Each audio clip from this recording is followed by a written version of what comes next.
Sir, क्या मैं आपकी टिकट देख सकती हूँ? प्लेन के बाहर खड़ी एयर हॉस्टेस ने मुझसे पूछा। टिकट मैंने अपने हाथ में ही पकड़ी हुई थी, जिसे मैं 1 घंटे से हाथ में लिए घुमाया जा रहा था। मैंने टिकट उसको पकड़ाई तो उसने ध्यान से टिकट देखी और फिर उसने एक पेपर अपनी जेब से निकाला और उस पेपर को मोड़ के टिकट के अंदर छुपा के टिकट मेरे हाथ में पकड़ा दी। Have a nice flight sir, वो टिकट देते हुए मुस्कुरा के मुझसे बोली। मैंने टिकट हाथ में ली तो टिकट के अंदर रखा वो पेपर मुझे दिख रहा था। ये कैसा पेपर दिया है इसने?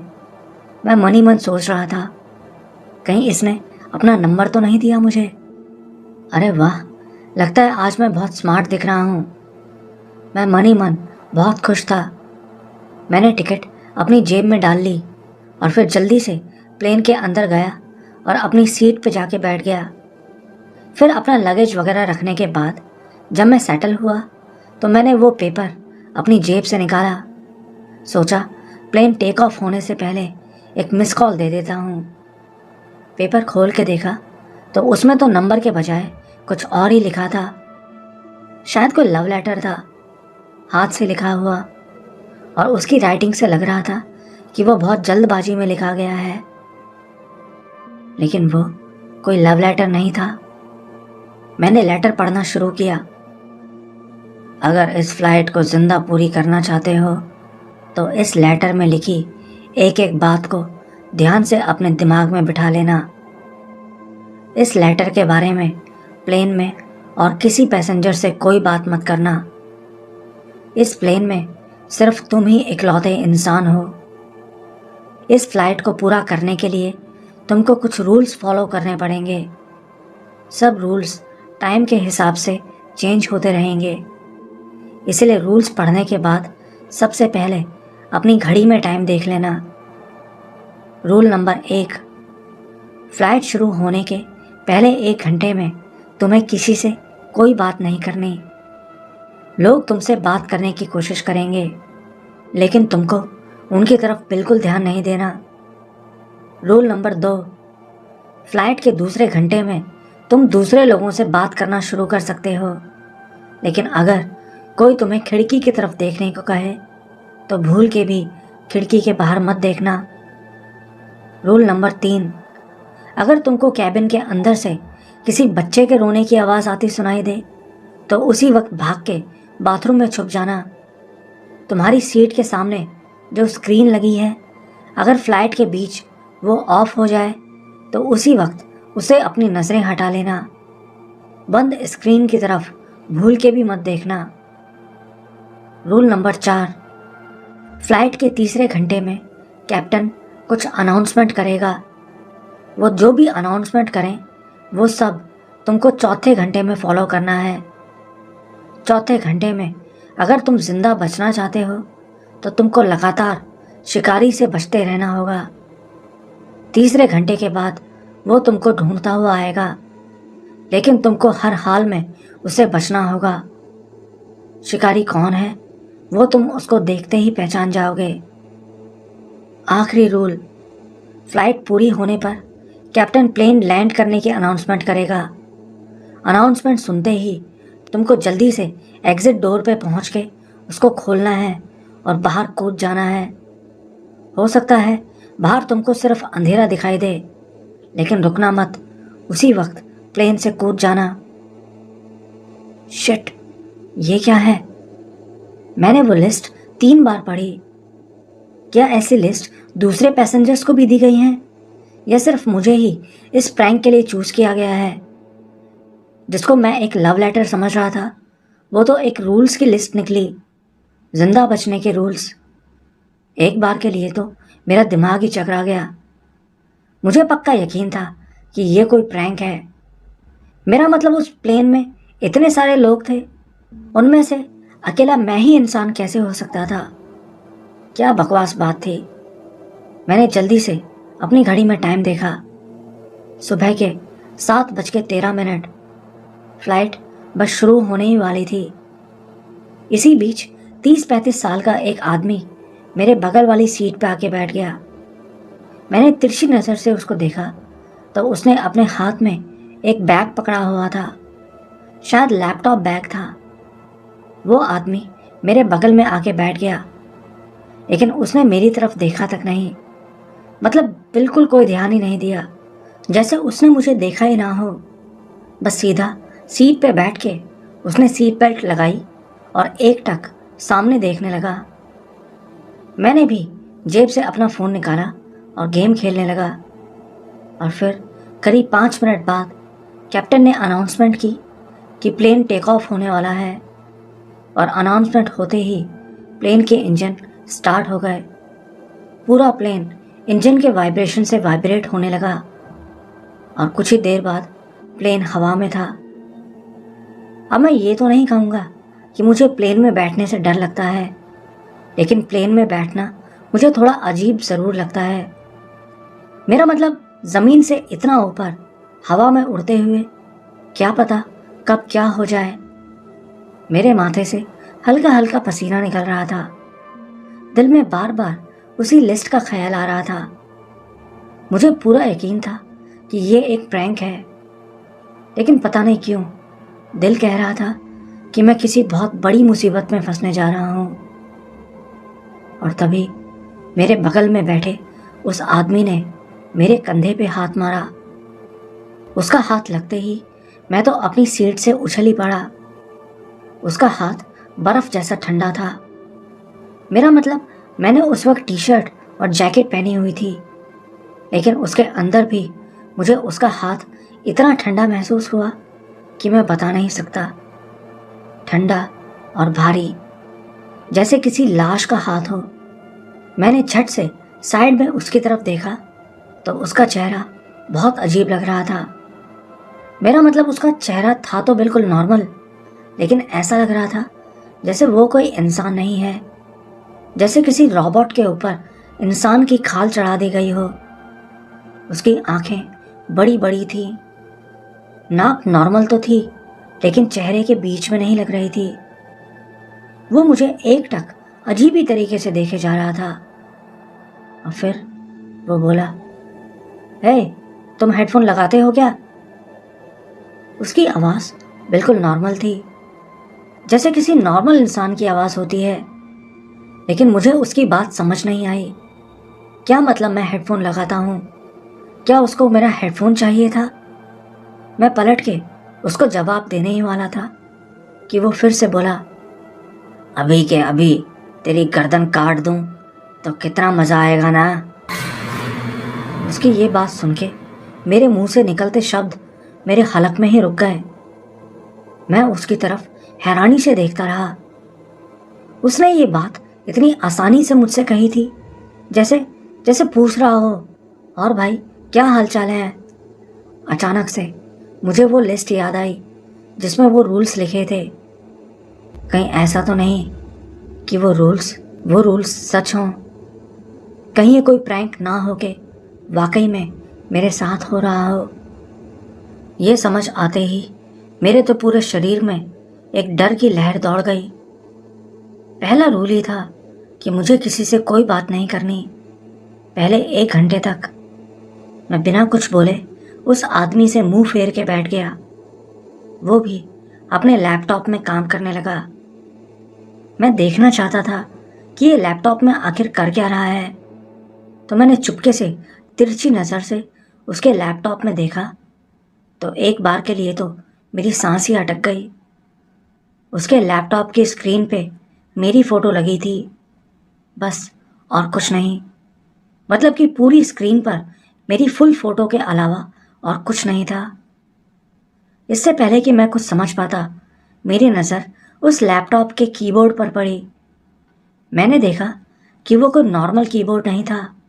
मतलब उसमें कीज तो थी, लेकिन उनमें अजीब ही तरह के सिंबल्स बने थे, जैसे वो किसी दूसरी ही दुनिया की कोई लैंग्वेज हो। मैं कई देर तक उसके लैपटॉप में अपनी फ़ोटो को देखता रहा। माथे से पसीना निकलने लगा था। अब मुझे ये तो समझ आ गया था कि वो रूल्स की लिस्ट कोई मजाक नहीं है। तभी पता नहीं कहाँ से एक फ़्लाइट अटेंडेंट मेरे पास आई और मुझसे बोली, सर, आप ठीक तो हैं ना? क्या ये पैसेंजर आपको परेशान कर रहा है? मैंने कहा, हाँ, ये मुझे। बस मैंने इतना ही कहा था कि प्लेन में बैठे सब के सब लोग एक झटके से मेरी तरफ मुड़ के देखने लगे। मेरी आवाज़ निकलते निकलते मेरे हलक में अटक गई। वो सब लोग एक टक मेरी तरफ घूरे जा रहे थे, जैसे कि मैंने पता नहीं क्या कर दिया हो। और सबसे अजीब चीज़ थी उनके चेहरे। उन सबके चेहरे अजीब थे, बहुत अजीब। वो इंसान नहीं थे। और फिर मेरे देखते ही देखते वो सब के सब मुझे घूरते हुए अजीब ही तरीके से मुस्कुराने लगे। उनकी आंखों से लाल आंसू निकल रहे थे। अभी 2 मिनट पहले तक जो फ्लाइट बिल्कुल नॉर्मल लग रही थी, वो अब एक हॉरर मूवी के सीन में बदल गई थी। रूल्स के हिसाब से पहले 1 घंटे में मुझे किसी से कोई बात नहीं करनी थी, लेकिन उस कमीनी एयर हॉस्टेस ने धोखे से मुझे बात करने पर मजबूर कर दिया। मेरे चारों तरफ वो शैतान मेरी तरफ मुस्कुराते हुए देख रहे थे, आंखों से लाल आंसू निकलते हुए। लेकिन मैं करूं तो करूं क्या, कुछ समझ नहीं आ रहा था। मैं बस एक चूहे की तरह अपनी सीट में ही दुबक के बैठा रहा। मुझे लग रहा था कि अभी ये शैतान मेरे ऊपर झपट पड़ेंगे और मेरे टुकड़े करके खा जाएंगे, लेकिन ऐसा कुछ नहीं हुआ। सेकंड्स मिनटों में बदल गईं, लेकिन वो सब के सब बस वैसे ही मुझे देखते रहे, जैसे कि वो सब एक ही जगह लॉक हो गए हों। शायद अभी मेरे मरने का वक्त नहीं हुआ था। मेरा डर भी थोड़ा कम होने लगा। अब जब मुझे ये समझ आ गया था कि वो लिस्ट कोई मजाक नहीं है और इस प्लेन में सच में मैं एक अकेला इंसान हूँ, तो मेरा दिमाग मेरी जान बचाने की प्लानिंग करने लगा। मुझे इस फ्लाइट से ज़िंदा बचना था। मैंने पूरी सिचुएशन को एनालाइज किया। अभी तक मैंने सिर्फ एक रूल तोड़ा था, लेकिन वो रूल शायद इतना खतरनाक नहीं था, क्योंकि उसको तोड़ने के बाद भी मेरे साथ कुछ बुरा नहीं हुआ था। लेकिन चाहे कुछ भी हो, अब मुझे एक भी रूल नहीं तोड़ना था। तभी अचानक कैप्टन ने फिर से अनाउंसमेंट की, लेडीज एंड जेंटलमैन, हमारा प्लेन एक टर्बुलेंस से गुजर रहा है। प्लीज़ जल्दी से सब लोग अपनी अपनी सीट बेल्ट्स लगा लीजिए। कुछ ही देर में हम यहाँ से निकल जाएंगे। उसकी आवाज़ बिल्कुल रोबोट जैसी थी, किसी इंसान की तो लगी नहीं रही थी। अनाउंसमेंट होते ही वो सब के सब लोग जो मेरी तरफ घूरे जा रहे थे, वो अपनी सीट बेल्ट्स लगाने लगे। इसी बीच मेरी नज़र फिर से साथ बैठे उस आदमी के लैपटॉप पे पड़ी। उसकी स्क्रीन में अभी भी मेरी फ़ोटो लगी थी, जिसे वो एकटक देखे जा रहा था, और कीबोर्ड पे पता नहीं क्या टाइप कर रहा था। पता नहीं साला कर क्या रहा था मेरी फ़ोटो देखता हुआ। फिर मैंने जल्दी से वो लिस्ट निकाली और उसके रूल्स फिर से देखने लगा। लिस्ट के एक रूल में लिखा था कि फ्लाइट के तीसरे घंटे में कैप्टन एक अनाउंसमेंट करेगा और उसकी इंस्ट्रक्शंस को मुझे फॉलो करना होगा। मैंने जल्दी से फ़ोन चेक किया, लेकिन अभी तीसरा घंटा नहीं हुआ था। अभी तो पहला घंटा ही चल रहा था। कहीं ऐसा तो नहीं कि पहला रूल तोड़ने की वजह से बाकी का भी सब कुछ बदल गया था।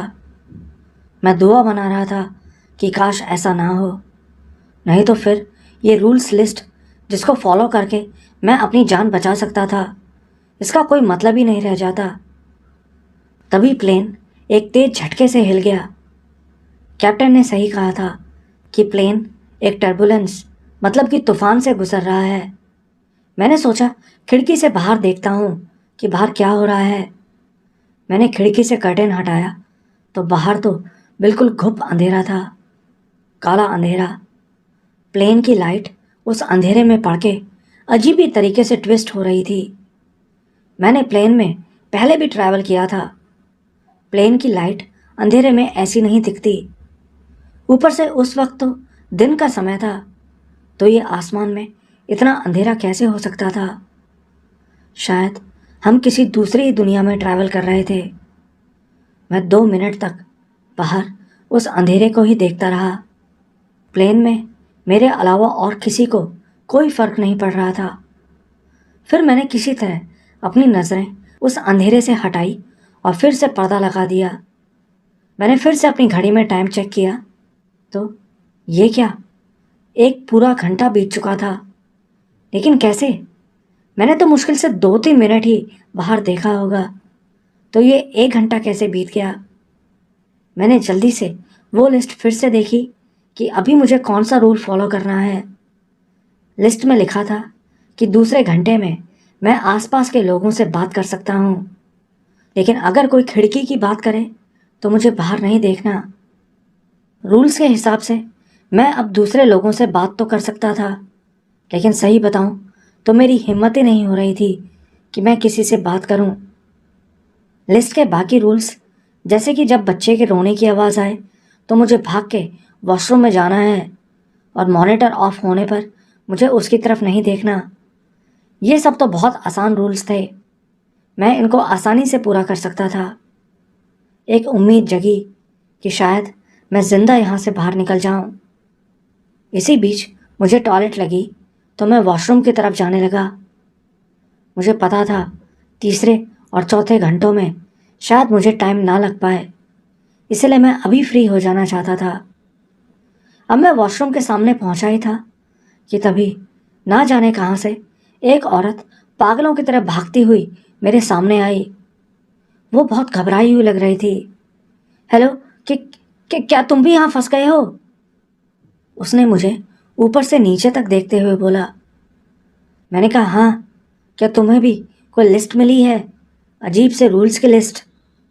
वो बोली, हाँ मिली तो थी, लेकिन मेरी लिस्ट खो गई है। क्या मैं आपकी वाली लिस्ट देख सकती हूँ? मुझे रूल्स देखने हैं। उसने बिल्कुल गिड़गिड़ाते हुए मुझसे कहा। मैं कुछ सेकंड्स तक सोचता रहा, शायद ये बेचारी भी मेरी तरह यहाँ फंस गई है, मुझे इसकी मदद करनी चाहिए। मैंने अपनी लिस्ट उसको पकड़ा दी। उसने जल्दी से वो पूरी लिस्ट पढ़ी और पढ़ के मुझे वापस कर दी। Thank you so much. By the way, मेरा नाम टीना है। वो बोली। हाय टीना, मेरा नाम विशाल है। आपसे मिलके अच्छा लगा। हमें यहाँ से बाहर निकलना होगा और उसके लिए हमें ये सब रूल्स फॉलो करने होंगे। वो बोली, हाँ तुम सही कह रहे हो।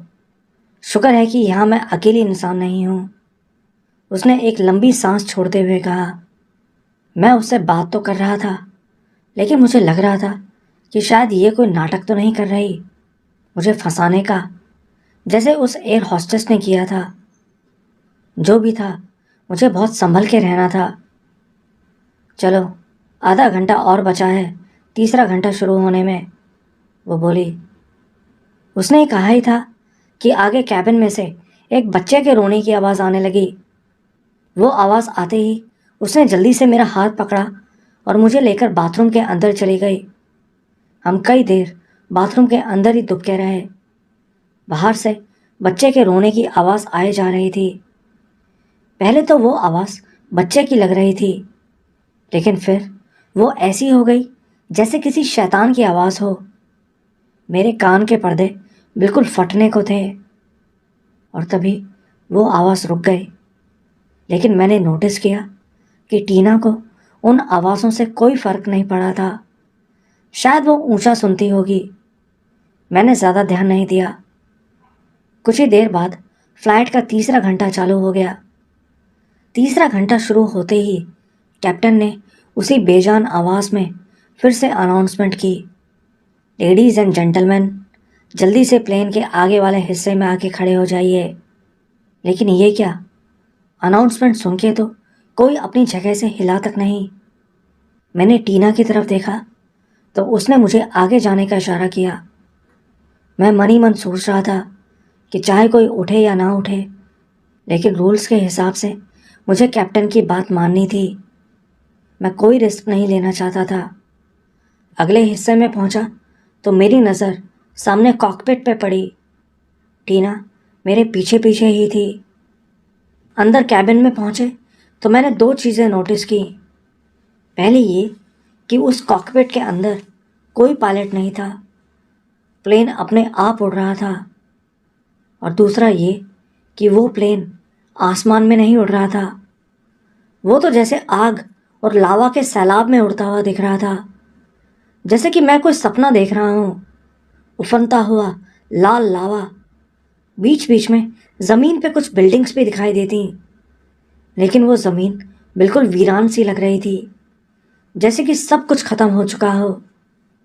पता नहीं ये मैं कहाँ, कौन सी दुनिया में पहुँच गया था। तभी मेरी नज़र पीछे खड़ी टीना पर पड़ी।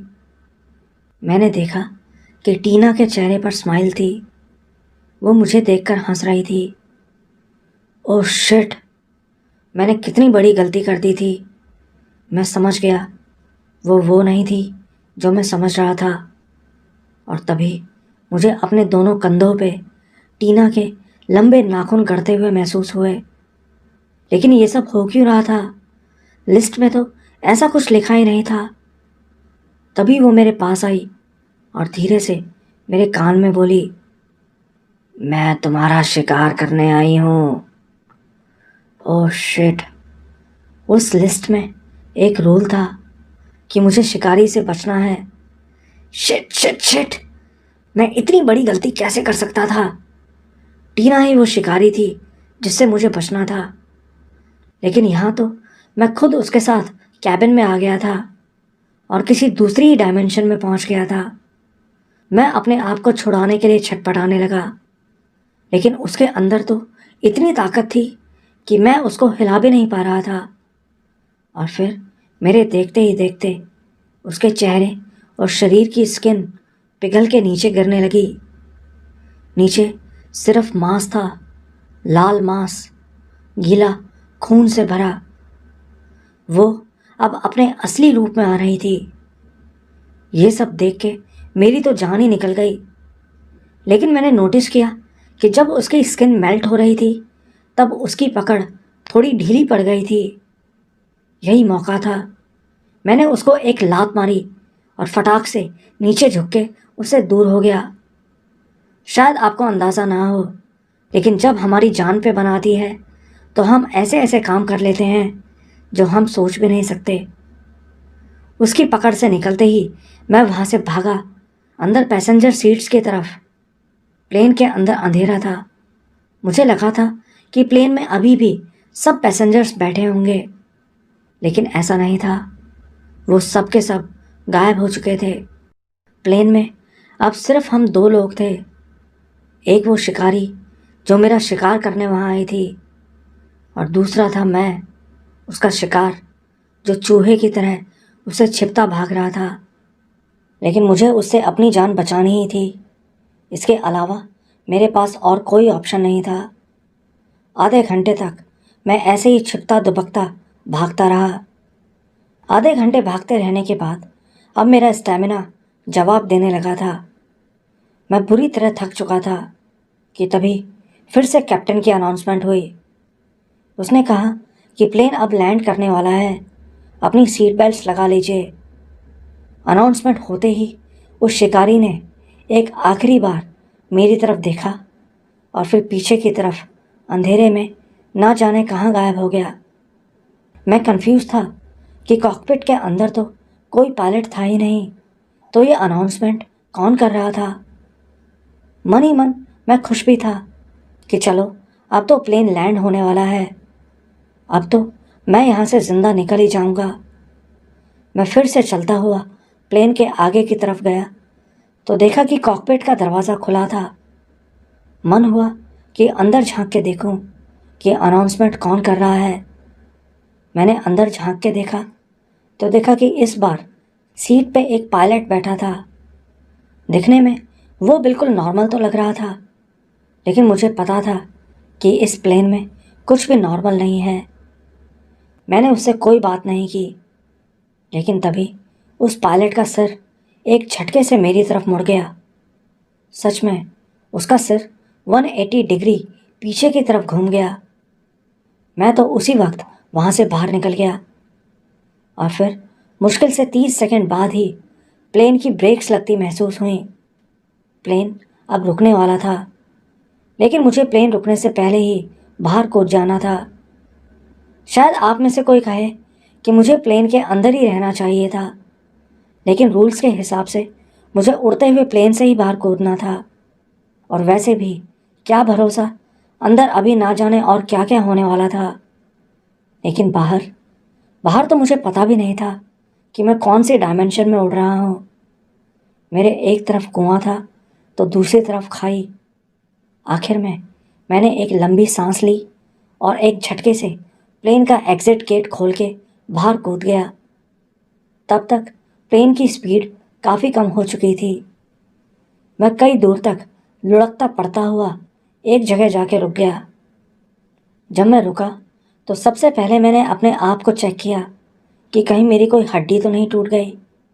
लेकिन खुशकिस्मती से मैं सही सलामत था। कुछ खरोंचें ज़रूर लगी थी, लेकिन मैं उस प्लेन से जिंदा बाहर आ गया था। फिर मैं खड़ा हुआ और आसपास देखा तो चारों तरफ सिर्फ लाल रंग का रेगिस्तान था। ऊपर आसमान में देखा तो आसमान में 3 सूरज चमक रहे थे, लाल, धधकते हुए। बहुत गर्मी थी। मैं पसीने से तर हो गया। वो तो गनीमत थी कि कूदने से पहले मैंने अपने बैग में पानी की कुछ बॉटल और खाना भर लिया था। मुझे पता था कि इस जगह मैं एक दिन से ज़्यादा नहीं बच पाऊंगा। मैं चलने लगा इस उम्मीद में कि शायद आगे कोई सिर छुपाने की जगह मिल जाए। पता नहीं मैं ये कहाँ फंस गया। काश ये कोई बुरा सपना हो और मेरी आँख खुल जाए, लेकिन ये कोई सपना नहीं था। पता नहीं मेरे साथ ही ऐसा क्यों हुआ। चलते हुए मुझे मुश्किल से 10 मिनट ही हुई थी कि गर्मी से मेरे चेहरे और गर्दन की स्किन चलने लगी। अब मैं बेहोश होकर बस गिरने ही वाला था कि मुझे सामने एक बिल्डिंग नज़र आई और मैं जल्दी से उस बिल्डिंग के अंदर जाके घुस गया। उस बिल्डिंग के अंदर जाके मैं बता नहीं सकता कि मुझे कितना सुकून महसूस हुआ। जिस गर्मी से मेरा शरीर जल रहा था, मुझे एकदम से उस गर्मी से राहत महसूस हुई। मैंने पानी की बोतल निकाली और एक घूंट में पूरी पी गया। मैं ज़्यादा चला तो नहीं था, लेकिन फिर भी पता नहीं क्यों इतनी थकान महसूस हो रही थी कि बैठा भी नहीं जा रहा था। और तभी मुझे सामने ब्लैक कोट पैंट पहने एक आदमी आता दिखाई दिया। हेलो मेरे दोस्त, वेलकम टू हेल। नरक में आपका स्वागत है, वो मेरे पास आके बोला। इतनी गर्मी में भी उसने ब्लैक सूट पहना था। कौन? आप कौन हैं? मैंने डरते डरते उससे पूछा। क्या हुआ बच्चे, अभी से डर गए? अभी तो तुमने डर देखा ही कहाँ है। वो जैसे मेरा मजाक सा उड़ाते हुए बोला। लेकिन आप हैं कौन और ये मैं कहाँ आ गया हूँ? प्लीज़ मुझे मेरे घर भेज दो। मैंने आपका क्या बिगाड़ा है? ओ बच्चे, काश मैं तुम्हारे लिए कुछ कर पाता, लेकिन अब तो बहुत देर हो चुकी है। अब तुम्हें तुम्हारे किए पापों का फल मिलेगा। और बस इतना कहते ही उसने एक चुटकी बजाई और चुटकी बजाते ही हम ना जाने कहाँ एक बहुत बड़े से हॉल में पहुंच गए। लेकिन वो कोई हॉल नहीं था, वो कोई बहुत बड़ी जेल लग रही थी, जहाँ चारों तरफ से चीखने चिल्लाने की आवाज़ें आ रही थी। मैंने हैरानी से चारों तरफ घूम के देखा तो वहाँ हर एक छोटे छोटे सेल के अंदर एक इंसान बंद था, जिनको अजीब अजीब से जानवर बुरी तरह तड़पा तड़पा के सजा दे रहे थे। वो जानवर भी ऐसे थे जो मैंने पहले कभी नहीं देखे थे। खतरनाक, गुस्से से भरे जानवर। मैंने देखा कि सामने एक सेल में वो जानवर एक आदमी की खाल उतार रहा था और खाल उतारते हुए वो उस पर गरम तेल डाल रहा था। वो आदमी बुरी तरह दर्द में चीखे जा रहा था। दूसरी तरफ एक दूसरे सेल में एक औरत थी, जिसको वैसा ही जानवर गरम खौलते लावे में लटका कर डुबा रहा था। वो एक बार उसको डुबाता और फिर बाहर निकाल लेता। बाहर निकालते ही उस औरत की झुलसी हुई स्किन फिर से ठीक हो जाती और वो फिर से उसको गरम लावे में डुबा देता। चारों तरफ हैवानियत का यही मंजर दिख रहा था। दर्द भरी आवाज़ें मुझे पागल किए जा रही थी। मुझे पता था मेरे साथ भी यही सब होने वाला है, लेकिन क्यों? मैंने तो ज़िंदगी में ऐसा कोई काम नहीं किया, कभी किसी के साथ कुछ बुरा नहीं किया, कभी किसी का दिल नहीं दुखाया, तो मुझे यहाँ क्यों लेकर आए हो? मैंने उस आदमी से गिड़गिड़ाते हुए बोला। बेवकूफ़ों वाली बातें मत करो बच्चे। यहाँ सिर्फ वही लोग आते हैं जिन्होंने अपनी ज़िंदगी में बहुत पाप किए होते हैं। यहाँ आते ही सब ऐसी ही बातें करते हैं। लेकिन तुम फिक्र मत करो, अभी दूर से ये सब देखने में तुमको बहुत डर लग रहा होगा, लेकिन यकीन मानो बहुत जल्द तुमको भी ये दर्द सहने की आदत पड़ जाएगी। वो कमीना फिर से मेरा मजाक उड़ाते हुए बोला। मैं वहाँ से भागने की कोशिश कर रहा था, लेकिन अपने शरीर को हिला भी नहीं पा रहा था। मेरी आंखों से आंसू निकलने लगे। अब कुछ नहीं हो सकता था। मैंने हार मान ली। और तभी वहाँ एक तेज लाइट चमकी और अचानक उस अंधेरे में एक चमकता हुआ कुछ आके खड़ा हो गया।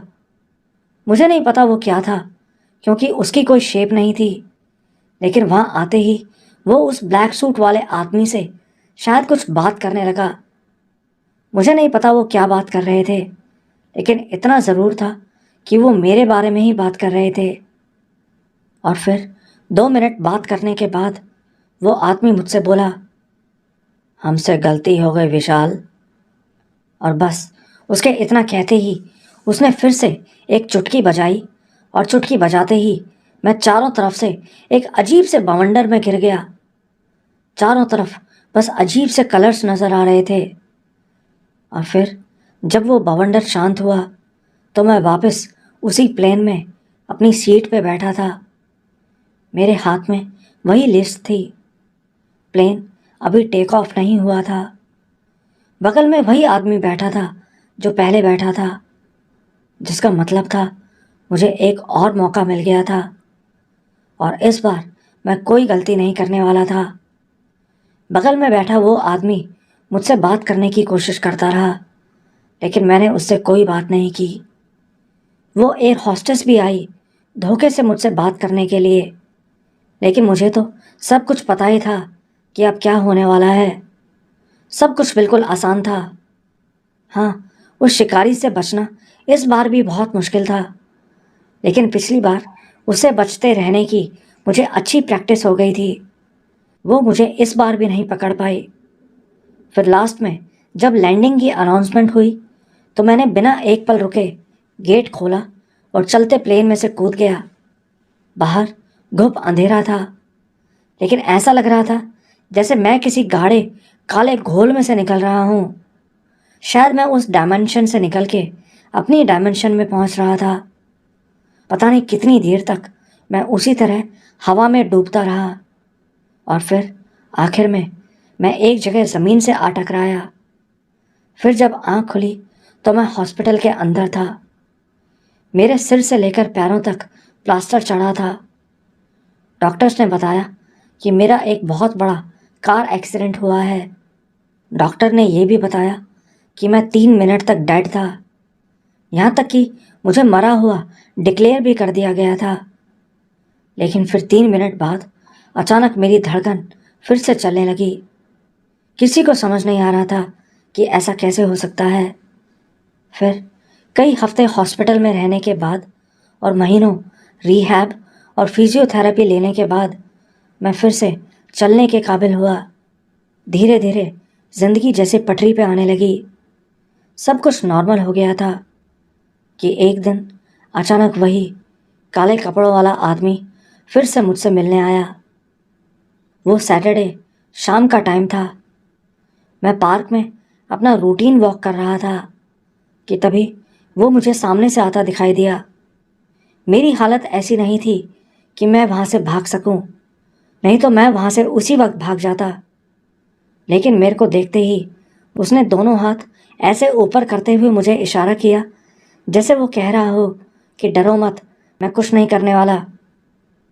फिर वो मेरे पास आया और बोला, ओ बच्चे, डरो मत, मैं बस तुमसे कुछ बातें क्लियर करने के लिए आया हूँ। मैंने कहा, क्या? वो बोला, बच्चे, उस दिन तुम्हारा नरक में जाने का टाइम नहीं आया था, लेकिन हमारे स्टाफ की गलती की वजह से तुम उस प्लेन में बैठ गए जिसको नरक में जाना था।